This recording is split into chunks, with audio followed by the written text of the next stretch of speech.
selection for the Green Bay Packers, Josh Jackson, cornerback out of Iowa. I'm now requesting a review on my mock draft in the first round. I had Josh Jackson to Green Bay. I want that to count now as the correct selection. Don't care that it's round 2. I'm counting that as me being correct. I am now in the top 25 in the nation now for top mock drafters and top 20 as well.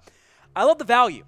And the Packers clearly value defensive backs under the new Mike Pettin system there. The value is great. Your corners now, all of a sudden, are Kevin King, Josh Jackson, and Jair Alexander. Packers have Quentin Rollins. He is now on the trade block. He has to be. I would be surprised if he was kept this year. I think he might be moved by the Green Bay Packers, a former second-round pick out of my alma mater, Miami of Ohio. Got good size, elite ball skills for Josh Jackson.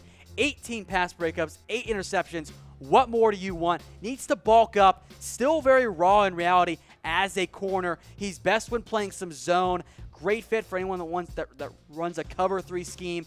The speed is the concern. He did not have a good 40-yard dash there. That's the concern for me. Ran a 4.56 as a 40. That's not fast enough there. That's a concern for me. But I love the value here.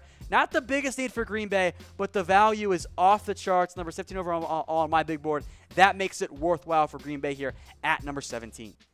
Big-time selection for the Packers there. Josh Jackson, some pretty solid value. Cornerback out of Iowa, going to the Frozen Tundra and Lambeau there. So we'll see what happens going forward, and be sure to hit us up in the reaction poll about that grade for Jackson. I like it. Wow-face, It's at very least a pretty good pick. He, of course, is in Dallas at the draft here, so I'm sure he's very excited to finally get out of that green room and stick with the green. In my own take, Tom, I think we're getting too many corners in Green Bay. That's all I'll say. Maybe a little bit there. That's all I'll say.